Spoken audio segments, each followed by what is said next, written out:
നീ ഇങ്ങനെ വെരുകിനെ പോലെ അങ്ങോട്ടും ഇങ്ങോട്ടും നടന്ന് ടെൻഷൻ അടിച്ചാ എന്തെങ്കിലും കാര്യത്തിന് പരിഹാരം ഉണ്ടാവുമോ? വക്കീലെ, ഒന്നാമത് ഞാൻ കിളി പോയി നിൽക്കുക. അതിനിടെ കയറി ഇമാതിരി ഓഞ്ഞ ഡയലോഗ് കൂടി അടിക്കരുത്, പറഞ്ഞേക്കാം. എടാ, വന്ന് രണ്ടെണ്ണം അടിച്ചിട്ട് ആലോചിക്കടാ മോനെ. ഏത് പ്രശ്നത്തിന് പരിഹാരം കിട്ടും? എന്റെ മനുഷ്യ, എന്റെ അവസ്ഥ നിങ്ങളൊന്ന് മനസ്സിലാക്ക്. എന്റെ നെഞ്ചത്തിപ്പോ ഒരു മുട്ടയെടുത്ത് വെച്ചാൽ പുഴുങ്ങുന്ന അവസ്ഥയാ. അപ്പനെ അമ്മയെന്നാണ് ഞാൻ എങ്ങനെ പഞ്ചരത്വത്തിൽ കൊണ്ടുപോകും? എടാ, ഈ വിഷയം ഇത്രയും കോംപ്ലിക്കേറ്റഡ് ആക്കിയത് നീ ഒറ്റ ഒരുത്തനാ.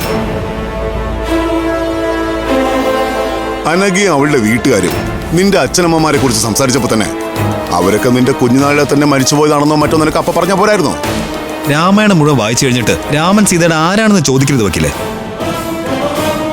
എന്റെ പ്രശ്നങ്ങൾ മുഴുവൻ അറിയാവുന്ന നിങ്ങൾ തന്നെ ഇങ്ങനെ പറയരുത്. ഞാൻ അനക്കെ പ്രേമിച്ചു തുടങ്ങിയ കാലം മുതൽ മമ്മി ഡാഡി സ്റ്റേറ്റ്സിലാണെന്ന് ബിൽഡപ്പാണ് കൊടുത്തത്. കാരണം എനിക്ക് എങ്ങനെയെങ്കിലും അവളുടെ സ്നേഹം പിടിച്ചു പറ്റണമായിരുന്നു. അത്രയ്ക്ക് ഇഷ്ടമായിരുന്നു എനിക്ക് അവളെ. ഇപ്പോഴും അവളില്ലാത്തൊരു ജീവിതം എനിക്ക് ചിന്തിക്കാൻ പോലും പറ്റില്ല. അവളുടെ സ്നേഹം പിടിച്ചു പറ്റാൻ വേണ്ടി പറഞ്ഞതാണെങ്കിൽ പോലും ഇനി അത് മാറ്റി പറഞ്ഞ് ഞാൻ അവളുടെ മുന്നിൽ കള്ളനാവും. നീ ഒന്ന് സെല്ലി അടിച്ച് കരഞ്ഞു കാണിച്ചാൽ തീരാവുന്ന പ്രശ്നമേ ഉണ്ടായിരുന്നുള്ളൂ. ഒരു സഹതാപ തരംഗം കൂടി വർക്ക് ചെയ്യാൻ പറ്റിയ സ്പേസാണ് നീ കളഞ്ഞത്. ഇനിയിപ്പോ വക്കീല് പറഞ്ഞതുപോലെ ഞാൻ അവളെ എല്ലാം പറഞ്ഞ് വീഴ്ത്തിയെന്ന് തന്നെ ഇരിക്കട്ടെ. മരിച്ചുപോയ എൻ്റെ അച്ഛനമ്മമാരുടെ ഫോട്ടോ അവള് ചോദിച്ചാൽ ഞാൻ എന്തെടുത്ത് കാണിക്കും? എനിക്ക് കാണിക്കാൻ അവരുടെ ഒരു ഫോട്ടോ പോലും ഇല്ല. ഓർമ്മയില് ബാക്കിയായ ഒരു മുഖം പോലും ഇല്ല. അതല്ലേ സത്യം. ഞാനൊരു അനാഥനാണെന്നും കുടുംബമോ കുലമോ ജാതിയോ മതമോ ഒന്നും അറിയാത്തൊരുത്തനാണെന്നും പഞ്ചരത്നത്തിലുള്ളവരറിഞ്ഞ അവരെന്നെ വെറുക്കും. ആ പേടി കൊണ്ടാ വക്കീലെ ഞാൻ ഈ കള്ളത്തരം മുഴുവൻ കാണിച്ചത്. അനഘ നിന്നെ ആത്മാർത്ഥമായിട്ട് സ്നേഹിക്കുന്നല്ലേ നീ പറഞ്ഞത്? ആ സ്ഥിതിക്ക് എന്തായാലും അവൾ അങ്ങനെ ഒരിക്കലും ചെയ്യില്ല.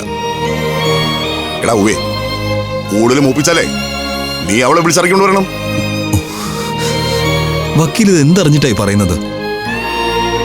പഞ്ചരത്നത്തിലെ കുട്ടികളെ വക്കീലിനെ അറിയാത്തതുകൊണ്ടാ.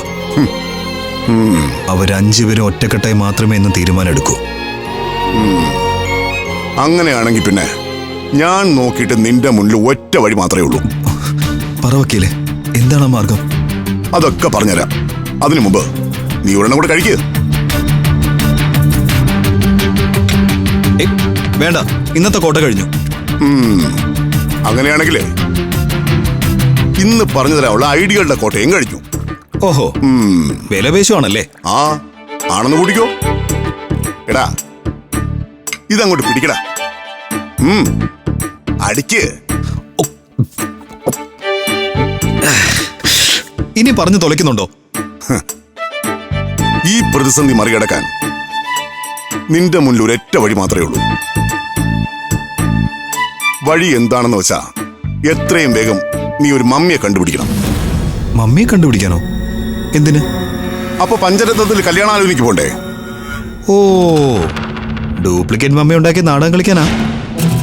വേറെ എന്ത് ചെയ്യൂടാ? നീ പറ. ഒരു കള്ളം മറയ്ക്കാനായി മറ്റൊരു കള്ളം പറയുന്നതിന് തുല്യല്ലേ വക്കീൽ അത്? അതൊക്കെ വേണോ? വേണം. മാർഗമല്ല, ലക്ഷ്യമാണ് പ്രധാനമെന്ന് ഭഗവാൻ കൃഷ്ണൻ പോലും പറഞ്ഞിട്ടുണ്ട്. വേദാന്തം പറയാൻ എളുപ്പാ, പക്ഷെ അത് പ്രാക്ടിക്കലാക്കാനാ ബുദ്ധിമുട്ട്. പ്രാക്ടിക്കലാവുന്ന വേദാന്തം ഞാനിപ്പോ പറഞ്ഞത്. അത് നടപ്പിലാക്കാൻ പറ്റുമെങ്കിൽ നീ നടപ്പിലാക്കൂ. എടാ, എന്റെ ചെറിയ ബുദ്ധിയിൽ ആലോചിച്ചിട്ട് ഇതല്ലാതെ വേറെ ഒരു ഐഡിയ എനിക്ക് കിട്ടുന്നില്ല. ആനയ്ക്ക് കൺവിൻസ് ചെയ്യാൻ പ്രയാസം വരില്ല. പക്ഷെ അതുപോലെയല്ല അവളുടെ സഹോദരിമാര്. നിങ്ങൾ വക്കീലന്മാരെ തോൽപ്പിക്കുന്ന ബുദ്ധി അവരുടേത്. നമ്മുടെ എല്ലാ കള്ളക്കളികളും പൊളിച്ച് കൈത്തരും. എടാ, പവിത്രം വക്കീലിന് അറിയാവുന്ന കള്ളക്കളികളൊന്നും പഞ്ചരത്നത്തിലെ പെണ്ണുങ്ങൾക്ക് അറിയില്ല. ഞാൻ പറഞ്ഞ പ്ലാന്റെ റിസ്ക് ഫാക്ടർ മുഴുവനും നീ എനിക്ക് വിട്ടാടാ. ഞാൻ ഡീൽ ചെയ്തോളാമേ. വക്കീല് പറഞ്ഞതൊക്കെ എനിക്ക് മനസ്സിലായി. വക്കീലിന്റെ പ്ലാന് സൂപ്പറാ, സമ്മതിച്ചു. പക്ഷേ അത് പരാജയപ്പെട്ട എന്താ പ്ലാൻ ബി? അത് പറ. എടാ, ഈ കാര്യത്തിൽ പ്ലാൻ എയും പ്ലാൻ ബി ഒന്നുമില്ല. എല്ലാത്തിനും ഒറ്റ പ്ലാൻ മാത്രമേ ഉള്ളൂ. അതാണ് ഞാൻ പറഞ്ഞ പ്ലാൻ. ഇനി അതല്ല, ഞാൻ പറഞ്ഞതിനേക്കാളും സൂപ്പർ ഐഡിയ വല്ലതും നിന്റെ മനസ്സിലുണ്ടെങ്കിൽ നീ അതെനിക്ക് പറഞ്ഞതാ. ഇതിച്ചിരി റിസ്ക് അല്ലേ? വേണോ വക്കീലേ? വേറെ എന്തു ചെയ്യും? ഫ്ലവേഴ്സ് ഒരുക്കുന്ന കാഴ്ച വസന്തം യൂട്യൂബിൽ പ്രേക്ഷകർക്ക് ലൈവായി കാണാം.